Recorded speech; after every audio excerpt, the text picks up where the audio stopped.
Los títulos son condecoraciones para tontos. Los hombres grandes tienen suficiente con su nombre. Una sabia frase dicha por una sabia persona. Hoy haremos un video sobre la gran persona que dijo esta gran frase. Esta persona incluso se ganó la admiración de Napoleón Bonaparte, de Adolf Hitler. Se ganó mi admiración y lo más importante, se ganará la tuya. Bienvenido una vez más a la serie de grandes generales de la historia. Hoy hablaremos de Federico II de Prusia, más conocido como Federico el Grande. Antes de empezar, te quiero recordar que tanto en tarjeta como al final del video, te dejaré el enlace a más episodios de esta serie, y te quería pedir que te suscribas para no perderte ningún futuro episodio de esta serie. Y además, si te interesa el tema, pásate por mi serie de batallas de la historia. También te la dejaré como tarjeta en la esquina superior derecha de la pantalla.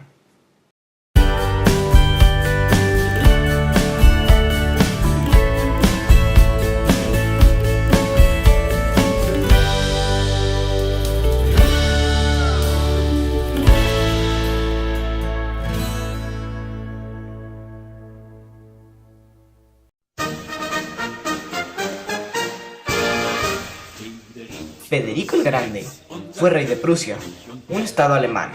Vivió en el siglo XVIII y es recordado tanto por su talento como estadista y general. Federico nació el 24 de enero de 1712 en Berlín, Prusia, hijo de Federico Guillermo I y Sofía Dorotea de Hannover, los reyes de Prusia. En esta época en la que Federico nació, Alemania no era un país unificado, estaba dividido en pequeños reinos. Uno de los más importantes era el reino de Prusia, del cual Federico era heredero. La infancia de Federico fue muy problemática. Él fue bautizado con un solo nombre. Pronto inició con su educación, aprendiendo francés y alemán simultáneamente. Federico se fascinó enseguida por las artes francesas, pero su padre era un guerrero e insistía que estudiase cosas más relacionadas con el aspecto militar. Pero a Federico le desagradaba por completo todo esto, por lo cual empezó a llevarse muy mal con su padre. En la adolescencia, Federico se hizo muy amigo de su padre, Peter Carl Christopher von Kahr. Incluso se llevó a creer que estos dos eran amantes. Pero Peter fue enviado a la frontera con Holanda y Federico al pabellón de casa de su padre, separando así a los dos amigos, tal vez a modo de castigo. Este pequeño incidente causó que Federico odiase aún más a su padre. Al cumplir los 18 años, Federico conoció al teniente Hans Hermann von Kahr, con quien también se cree que tuvo una relación, e hizo un plan para huir de Prusia con dirección a Inglaterra. Pero el día de su escape, fueron atrapados y encarcelados. Su padre, furioso, amenazó con quitarle la herencia, pero lo acabó liberando, al contrario que Hans, quien fue acusado de traición y condenado a la decapitación. Pero para castigar a Federico, su padre lo obligó a asistir al acto. Se cuenta que tras ver la muerte de su amigo, Federico se desmayó y sufrió alucinaciones por 2 días. Ya adulto, el 12 de julio de 1733, Federico es obligado a casarse contra su voluntad con Isabella Cristina de Brunswick-Baber, una pariente de los Habsburgo. Federico está tan disgustado que incluso llega a considerar el suicidio. Incluso afirma, no puede haber ni amor ni amistad entre nosotros. Una pequeña pista para que los historiadores duden acerca de la supuesta homosexualidad de Federico. Para empeorar el ánimo de Federico, su padre decide enviar tropas a ayudar a Austria en la guerra de la sucesión polaca, y Federico es enviado para que aprenda del arte de la guerra bajo la enseñanza del general Eugenio de Saboya. Tras un tiempo de entrenarse en el arte de la guerra, Federico por fin recibió permiso para regresar a Prusia, y su padre le regaló el Palacio de Rheinsberg, lugar donde Federico se dedicó a reunir filósofos y artistas para su propio ocio. Entre ellos se encontraba el mismísimo Voltaire. Federico, tiempos después, describiría estos años como los más felices de su vida. Pero su felicidad acabaría abruptamente en 1740, cuando su padre murió, y ya que Federico era el heredero, a los 28 años de edad se convirtió en rey de Prusia y elector de Brandenburgo. Lo primero que hizo fue habilitar el palacio de Schönhausen para desterrar a su esposa de su corte y enviarla allá, y de esta manera no vivir junto a ella. Para aquel entonces, los territorios de Prusia no eran continuos, por lo cual Federico centraría gran parte de sus esfuerzos militares en conseguir esta continuidad. Su gran primer acto ocurriría el mismo año de su coronación, cuando el emperador Carlos VI del Sacro Imperio Romano murió. Entonces, la herencia de la región de Silesia se disputó entre María Teresa de Austria y Federico, a pesar de que en 1713 se había firmado un tratado que establecía a María Teresa como la heredera. Federico decidió irrespetarlo, y sin previo aviso o declaración de guerra, invadió Silesia el 16 de diciembre. En cuestión de poco tiempo, la provincia estaba totalmente tomada, principalmente debido a la ausencia de resistencia, pero su avance se vio detenido por el invierno, tiempo durante el cual los austríacos organizaron un contraataque. En la primavera de 1741, el ejército austríaco atacó. Ambas fuerzas se batieron en un duelo en la batalla de Mollwitz, la primera gran batalla de Federico. Durante la batalla, él creyó que había perdido, por lo que huyó, pero en realidad el ejército prusiano había vencido. Entonces, gracias a una buena jugada de Federico, Francia declaró la guerra a Austria y marchó así hacia Viena, por lo cual gran parte de las tropas austríacas que estaban en Silesia luchando contra Federico tuvieron que ser desviadas para defender Viena. Ante la desesperada situación, el 11 de junio de 1742, María Teresa firmó el Tratado de Breslau, en el cual renunciaba a la herencia del norte y el centro de Silesia. Los austríacos, y así la presión prusiana, concentraron sus fuerzas y derrotaron a los franceses. Esto alarmó a Federico. Él supuso que ellos intentarían recuperar Silesia, por lo cual, en 1744, nuevamente Federico declaró la guerra. Un gran ejército austríaco cruzó las montañas para atacar a Federico, quien no se molestó en dejarlos cruzar. Incluso dijo: "Si quieres cazar un ratón, debes dejar abierta la trampa". Los prusianos derrotaron a sus enemigos y se firmó el Tratado de Dresden, en el cual Federico no ganó nada, pero aseguró su posesión de Silesia. El mismo año en el que se declaró la guerra, Federico refundó la Academia de Ciencias Prusianas e hizo una convocatoria pública para resolver problemas científicos, proporcionando un premio a cualquiera que aportara. De esta manera, el avance científico se disparó. En 1747 se promulgó el Código Legislativo de Federico, en el cual se promueve la industrialización de Prusia basada en los avances tecnológicos logrados por la Academia Prusiana. Además de que en estas fechas, Federico crea un ejército bien entrenado de alrededor de 200.000 efectivos, dotando así a Prusia de un gran poder militar. Tiempo más tarde, en 1756, ocurrió la conocida como Revolución Diplomática, en la cual muchas alianzas tradicionales se desintegraron. Los países vecinos a Prusia empezaron a unirse para conspirar contra él, por lo cual, rápidamente Federico realizó una alianza con el Reino Unido, Hesse, Brunswick y Hannover. Como era muy típico de él, no quería que su enemigo lo atacara por sorpresa, por lo cual atacó primero. El 29 de agosto de 1756, el ejército prusiano invadió el electorado de Sajonia, iniciando así la conocida como Guerra de los 7 Años. Durante esta larga guerra, Prusia fue atacada desde muchísimos frentes, y los ejércitos enemigos superaban ampliamente al de Federico, quien estuvo a punto de la derrota en muchas ocasiones, hasta que en 1762 la emperatriz Isabel I de Rusia murió, sucediéndola a Pedro III, un admirador de Federico. Rusia entonces se retiró de la guerra. Tras esto, la alianza antiprusiana se desmoronó, y en 1763 se firmó el Tratado de Hubertusburgo, que daba fin a la Guerra de los 7 Años. Ningún bando consiguió grandes ganancias en este tratado.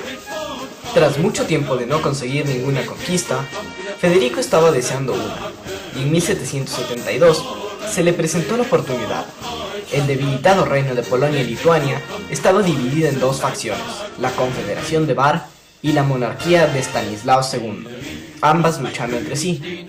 La monarquía era apoyada por Rusia, y esta le pidió apoyo a Prusia, quien no se negó, mientras que la Confederación era apoyada por Austria. Esta pequeña guerra civil pudo ser la excusa perfecta para otra guerra contra Austria, pero Federico no quería esto. Él estaba interesado en unir los territorios de la Prusia alemana con los de la Prusia lituana, y ya que Polonia estaba en el medio, esa era la excusa perfecta para unir los territorios. Los gobernantes de los tres países se reunieron en secreto y acordaron repartirse equitativamente el territorio polaco después de hacer una invasión simultánea. En agosto de 1772, los tres ejércitos asaltaron Polonia desde todos los frentes posibles. La guerra duró hasta 1773, cuando finalmente casi el 30% de los territorios polacos fueron repartidos entre las tres naciones.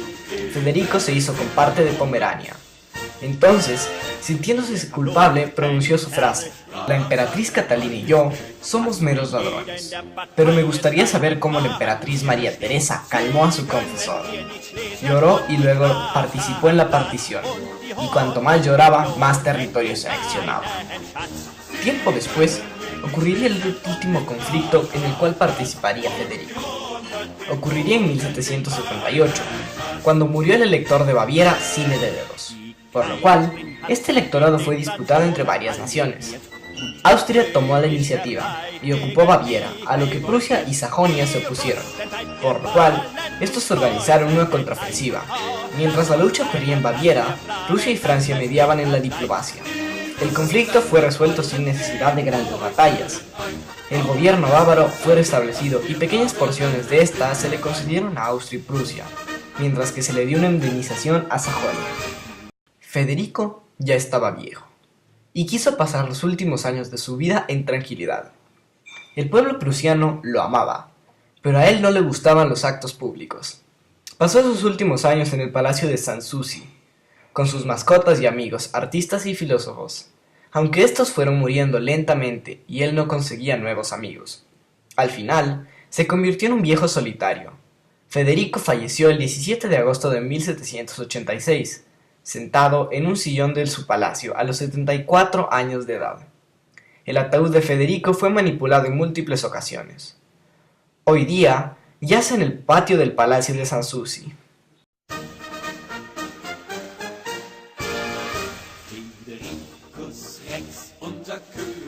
Ahora es cuando te diría algunos datos curiosos acerca de Federico que no pude mencionar antes porque no conozco las fechas exactas en las que estos eventos ocurrieron. Federico es una de las figuras más importantes de la Ilustración. Este disfrutaba del arte y la filosofía en su corte. Llegaron a estar presentes en ella personajes tales como Johann Sebastian Bach y Voltaire. Durante sus gobiernos, hubo un notable progreso en el campo de los derechos humanos. Se hicieron cosas tales como convertir Prusia en un estado laico y prohibir la tortura. A pesar de que Federico era calvinista, esta religión nunca influyó en su pensamiento. Hay teorías que indican que Federico era un masón. Hay razones para creer que Federico era homosexual y que él mantuvo relaciones con pajes y cadetes. Federico también era un general muy valiente y que corría riesgos. De hecho, en 6 ocasiones los caballos en los que montaba fueron acribillados, pero el rey salió ileso en las 6 ocasiones. Además de por sus grandes éxitos políticos y militares, Federico es recordado por sus frases célebres que caracterizan por ser muy directas y no evadir la verdad. Al final del video leeré mis preferidas, así que quédate hasta el final. Federico fue responsable de la introducción de la papa en Prusia, por lo cual la gente hoy en día incluso lleva papas a su tumba en lugar de flores. Además, Federico era un excelente flautista, muy diestro en la música. Llegó a componer más de 100 sonatas y 4 sinfonías. Federico el Grande también tuvo gran habilidad comandando a las tropas en el campo de batalla. De hecho, desarrolló una estrategia y se volvió experto en ella, conocida como el movimiento oblicuo, que consistía en enfatizar un ataque sobre los flancos del enemigo. Federico el Grande, si bien es uno de los generales más reconocidos de la historia, no fue solo un general, fue uno de los mejores gobernantes de la historia. Federico tiene muchas razones para ser recordado por los siglos de los siglos. Él fue una persona única, que tuvo características que nadie más en su época tenía.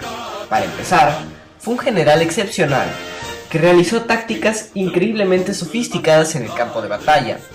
Después, como gobernante, tampoco fue nada común. Para empezar, era un ilustrado. Su gobierno se convirtió en el gobierno de la sabiduría y la ilustración. Y para terminar, era homosexual, algo muy poco común en aquella época. Federico tiene sin duda muchos motivos para ser recordado. Bueno, ahora sí, las frases célebres. No olvidéis a los mercenarios y a los cañones, que son los argumentos más respetados de los reyes. Si los soldados empezaran a pensar, no quedaría ni uno en el ejército. Los grandes hombres no son grandes a todas horas ni en todas las cosas. Una corona es tan solo un sombrero que deja pasar la lluvia. A los hombres les hablo en francés, a las mujeres en italiano, a Dios le hablo en español y a mi caballo en alemán. Tratados que no se basen en cañones son lo mismo que música sin instrumentos. Cuando cometo alguna tropelía, siempre encuentro algún idiota dispuesto a justificarlo en derecho. He llegado a un acuerdo con mis súbditos. Ellos dicen lo que quieren y yo hago lo que me da la gana. Echad los prejuicios por la puerta, volverán a entrar por la ventana. Los títulos son condecoraciones para tontos. Los hombres grandes tienen suficiente con su nombre.